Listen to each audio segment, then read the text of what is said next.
I thought the fire tower would be peaceful, quiet, safe. One job, one rule: watch for smoke. But nobody warned me what else was watching back. On my first night alone, the radio crackled with a voice that wasn't on any channel. The forest went silent. The rules I was told to follow suddenly made sense, and breaking even one of them nearly cost me my life. This isn't just a scary story.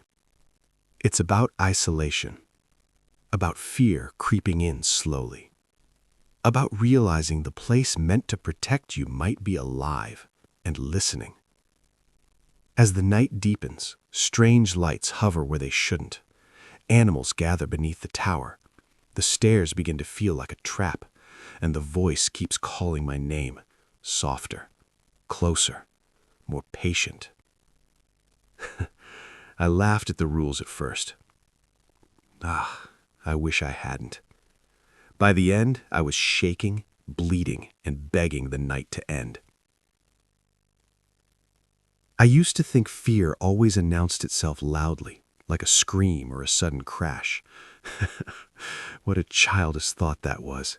Because the night everything changed for me began so quietly it almost felt polite, like it didn't want to bother anyone. And maybe that's why I agreed to the job so easily. Because when the email arrived offering a temporary night position at a remote monitoring tower, I laughed a little under my breath and said, how bad could it really be? I needed the money. I needed the silence. And honestly, I needed to disappear for a while. So I told myself it was just stairs, just darkness, just time, nothing more, nothing alive, nothing watching. And that lie felt warm enough to sleep in for a few hours before my first shift, but the moment I stood at the base of that tower, staring up at its thin metal spine cutting into the sky, the air felt different, heavier somehow, like it was holding its breath, waiting for me to make the first move. And I remember laughing again, a soft, nervous sound that echoed too long, because there were exactly 149 steps. And I know that because the man who handed me the keys insisted I count them every time, said it with a smile that didn't quite reach his eyes, said routines keep you safe. And when I asked safe from what, he only cleared his throat and looked past me like he'd already said too much. I should have walked away then. But instead, I stepped onto the first stair, then the second, then the third, my footsteps ringing hollow as if the tower were empty inside. And by the time I reached step 20, my breathing had already changed, not from exhaustion, but from the strange sensation that something was listening, something patient, something pleased. Ridiculous, I told myself, absolutely ridiculous, and yet my hand trembled when I gripped the rail, cold and damp as if it had been touched recently. And with every step higher, the world below seemed to shrink while the silence grew louder, pressing against my ears until I could hear my own heartbeat arguing with itself, fast, then slow, then fast again. And somewhere around step 67, I swear I heard a soft sound behind me. Not footsteps exactly, more like fabric brushing metal. A polite little sound, like someone trying not to interrupt. And I laughed again, too loudly this time, my voice cracking in a way that made my chest ache, and I said out loud, to no one, real funny. But the sound didn't answer. It just stopped. And that somehow felt worse, because silence that chooses to return is never empty. And when I finally reached the top, chest burning, legs shaking, the door creaked open with a tired sigh as if relieved to see me. And inside was a small room, circular, dimly lit, smelling faintly of dust and old rain, with a desk, a radio, a logbook, and a single narrow window facing the forest. And I remember thinking how peaceful it looked, how safe, how wrong, because peace that comes too easily always wants something in return.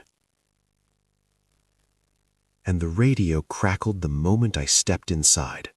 Not loudly, just enough to make my heart jump, and a voice slid through the static like it had been waiting all night, saying my name slowly, gently, stretching each syllable until it felt like fingers tracing my spine.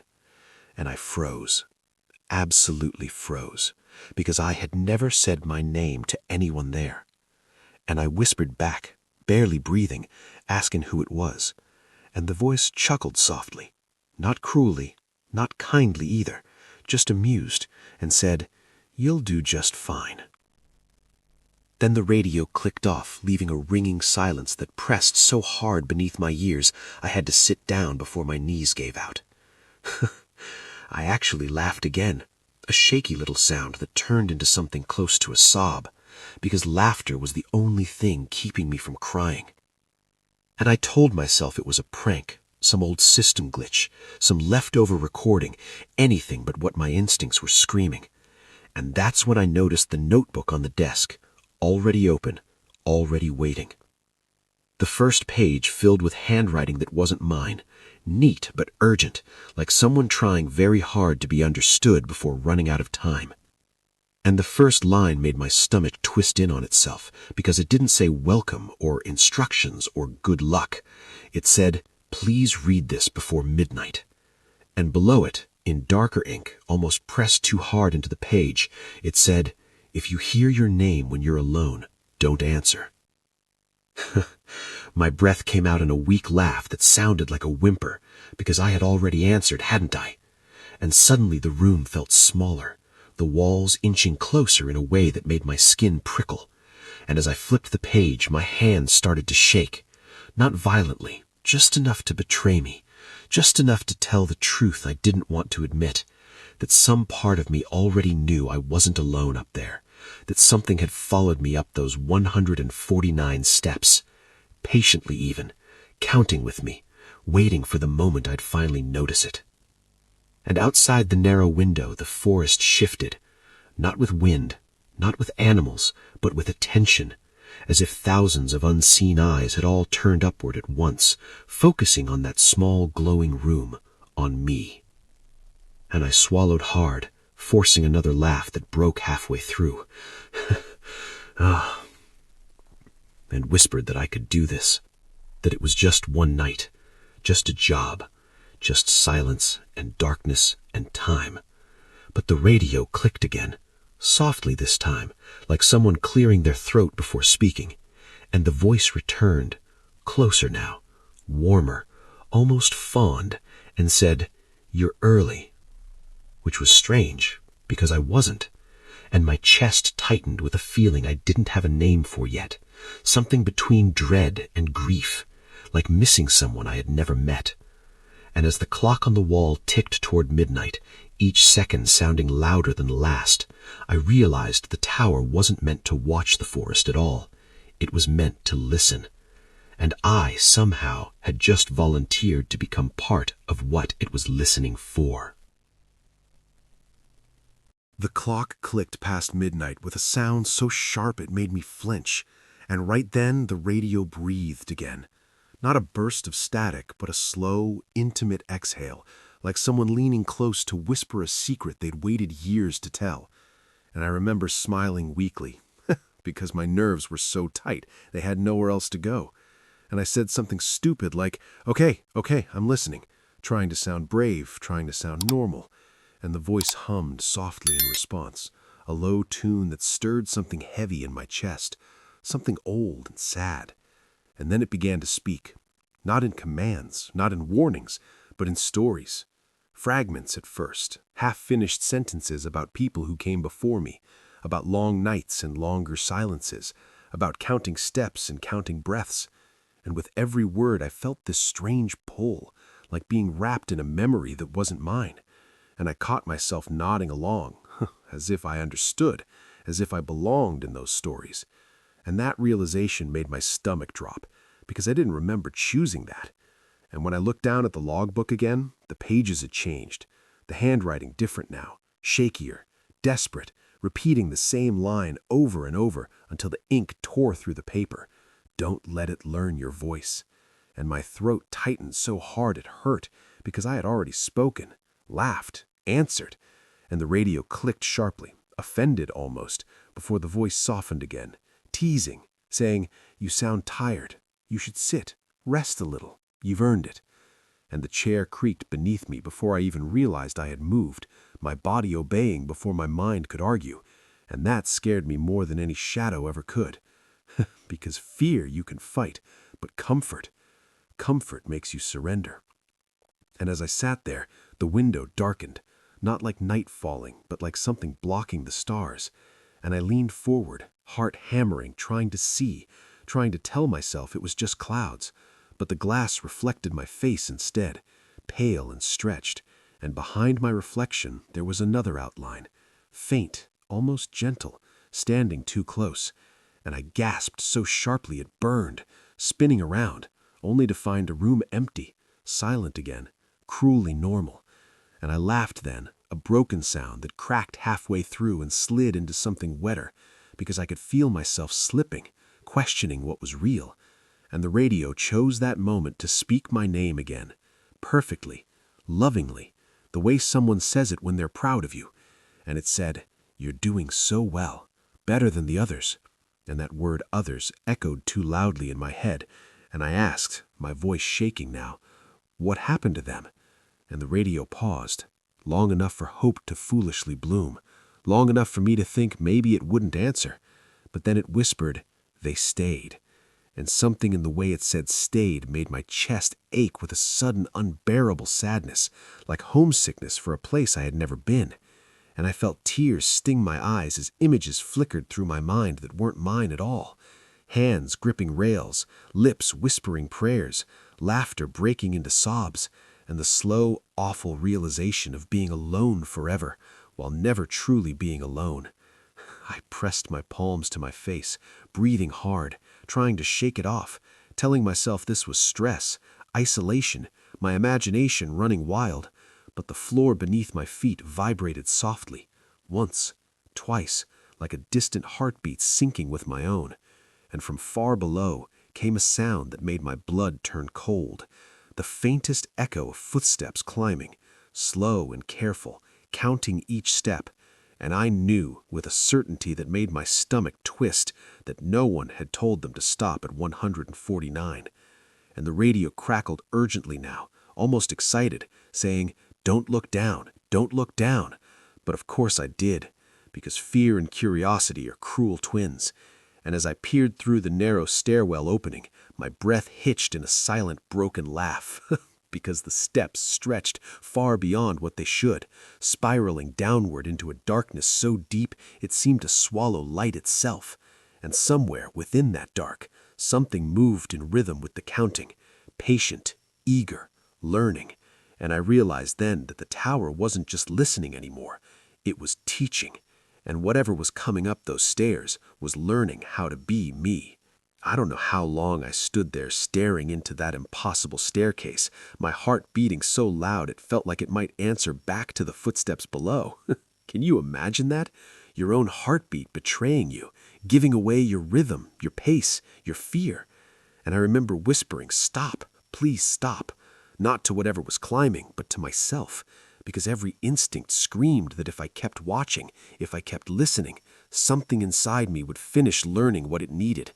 And the radio suddenly burst alive again, louder this time, warmer, almost affectionate, telling me I was doing great, telling me I was adapting faster than the rest ever did. And that word again, the rest, sliding under my skin like a splinter. And I snapped back that I didn't want to adapt, didn't want to be special, didn't want to be remembered. And the voice laughed softly, not cruelly, but sadly, like a parent humoring a child who doesn't understand how the world works, and said, "Nobody ever does at first." And that's when the lights flickered, not off, not on, just enough to make the shadows stretch wrong, bending in directions shadows shouldn't bend.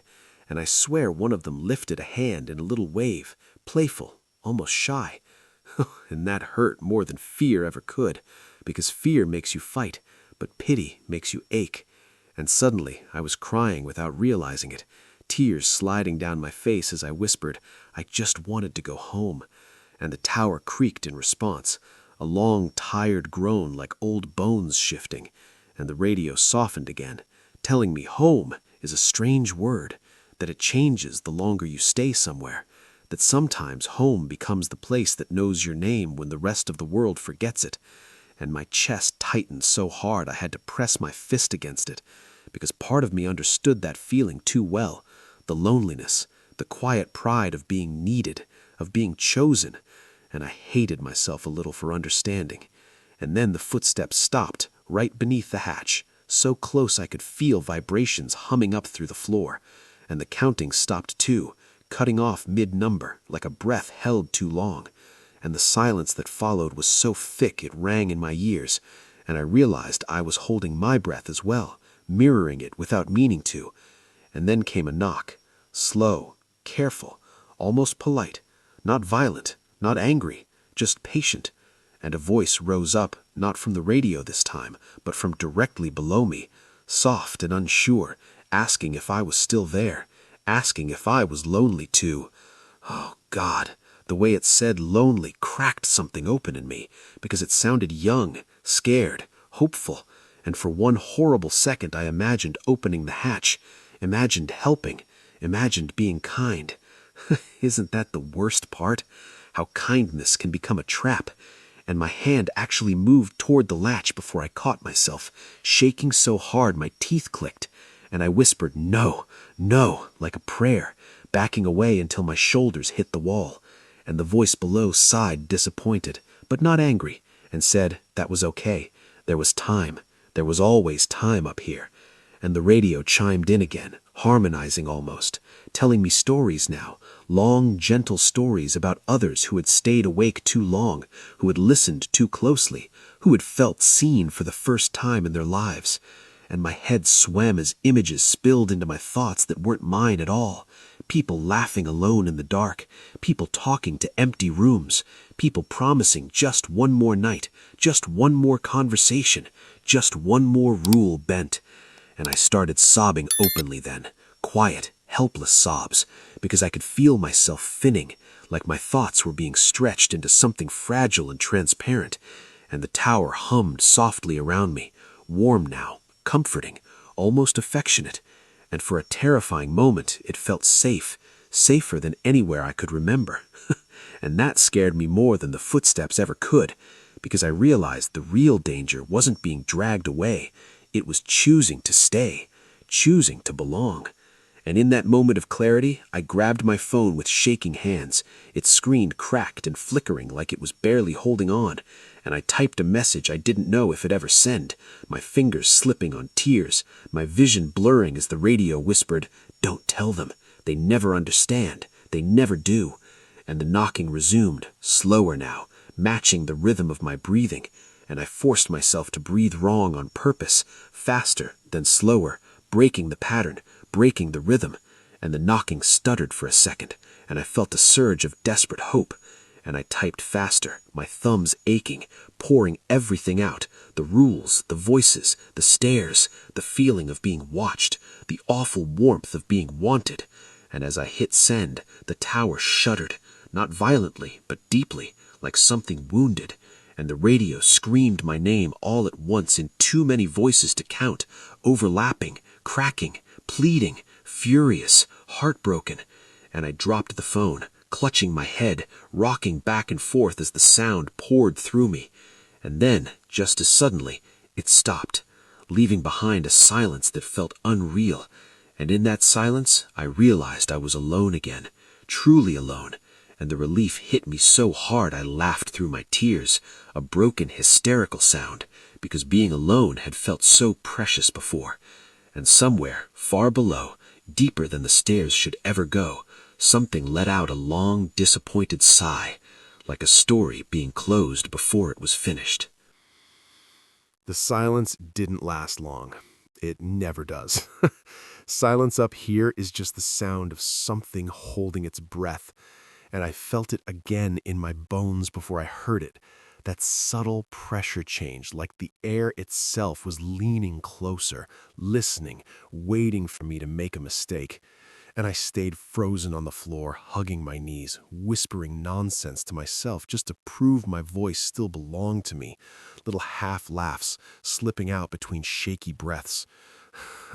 You'd laugh too if you felt how ridiculous it was.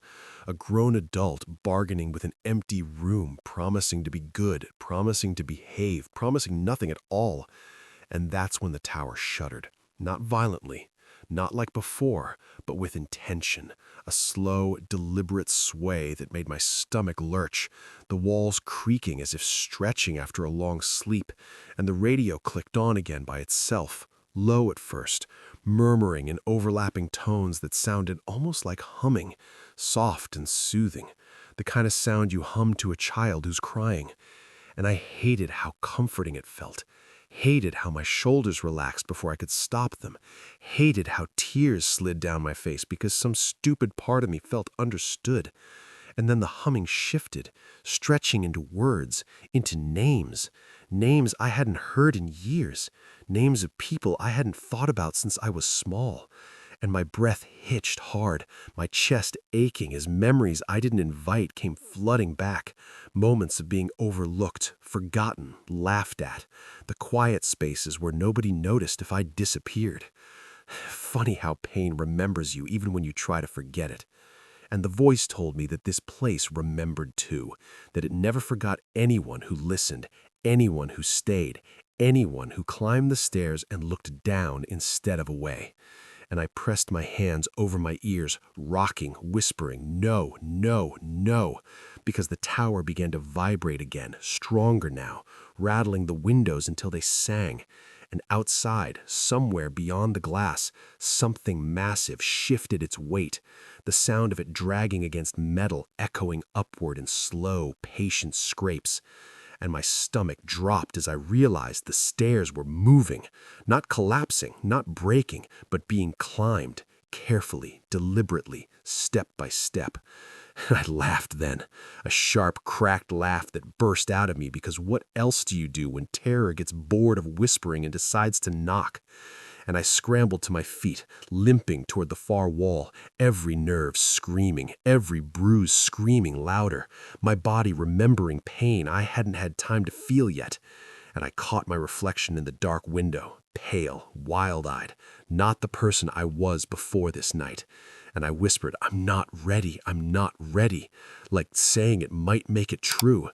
And the radio answered softly that nobody ever is, that readiness is a story people tell themselves to sleep better.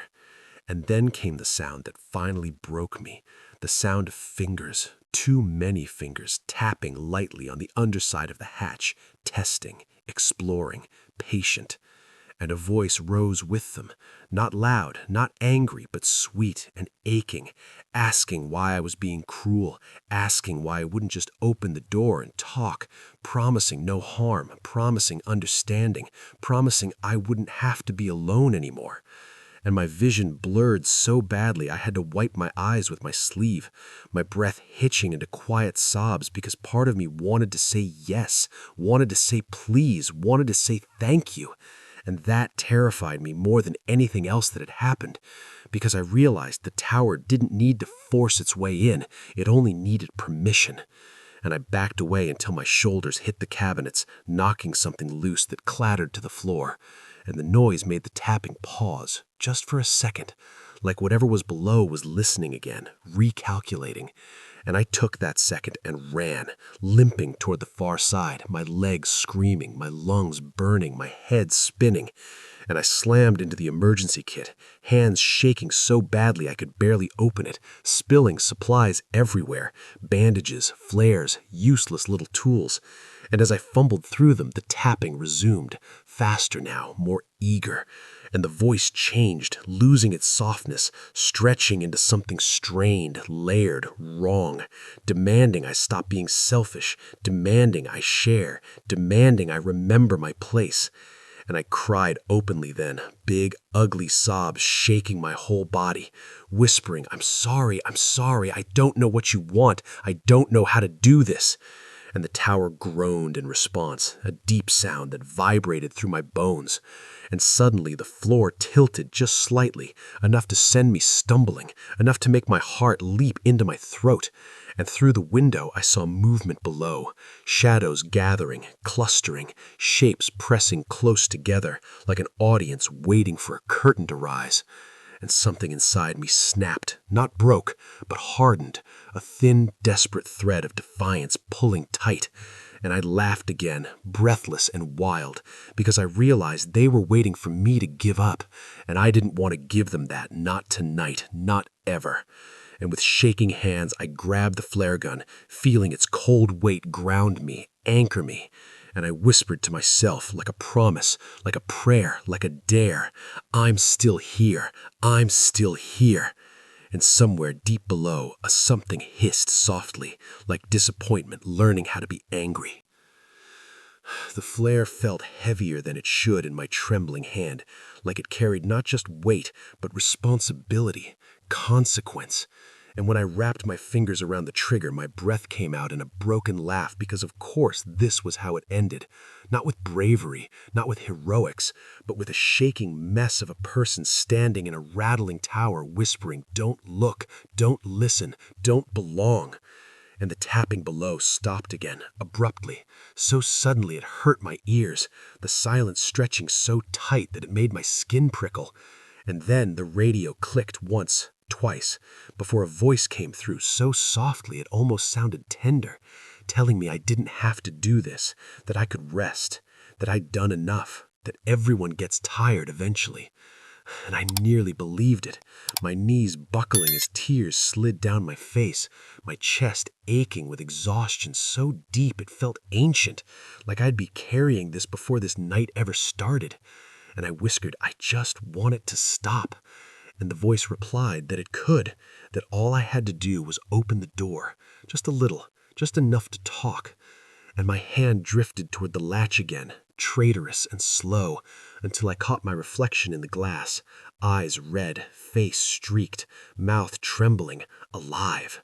And something fierce and fragile flared up inside me, a quiet, stubborn spark that said, no, not like this, not for you. And I laughed through my sobs, a raw, ugly sound, and whispered, you don't get to decide what I'm tired of. And in that moment, the pressure exploded, the tower shaking violently as the shadows outside surged upward, slamming into the supports, the whole structure screaming in metal groans. And I lost my footing, crashing hard against the wall, pain bursting through my sides so sharp it stole my breath. But my fingers squeezed the trigger on instinct, and the flare ignited with a violent hiss, flooding the room with burning red light. And oh God, the sound that followed, the sound that poured up from below was not anger or rage, but something closer to grief, a wail that layered voices on voices, young and old, human and not, all crying out at once as the light burned their shadows back. And I screamed too, not in fear, but in defiance, holding the flare high as if it could see my resolve, as if it mattered. And the tower shook harder, then slower, then with a long, exhausted groan it settled, the noise fading into the forest like breath released after a long, painful hold. And suddenly there was nothing but the crackle of the dying flare and my own ragged breathing, my heart pounding so loud I laughed again, half hysterical, half relieved, collapsing to the floor as the flare sputtered out, leaving only darkness and the faint glow of dawn creeping in through the windows, soft and pale and impossibly gentle. And I lay there shaking, whispering thank you to no one, to everything, to the quiet itself, until my body finally stopped trembling and exhaustion dragged me under. And when I woke again, it was daylight, real daylight, warm and golden, the kind that makes you doubt every nightmare you've ever had. And for a moment, I almost convinced myself it was all in my head, until I tried to move, and pain flared through my leg, sharp and real, and I saw the bruises, the blood, the torn fabric, the flare casing still clutched in my hand. And my throat tightened as laughter bubbled up again, weak and shaky, because of course it was real, of course it was. And sometime later I heard voices below, human ones this time, calling my name, boots on metal, urgency instead of hunger. And when they reached me, their faces went pale, their hands gentle as they helped me down, their whispers full of disbelief, and I caught fragments like miracle, lucky, shouldn't be alive. And as they carried me away, I looked back at the tower one last time, standing quiet and innocent against the sky. No shadows moving, no voices calling, just a tall, lonely shape pretending it had never wanted anything at all. And even now, long after the bandages and the questions and the long nights where sleep doesn't come easy, I still think about it, about how close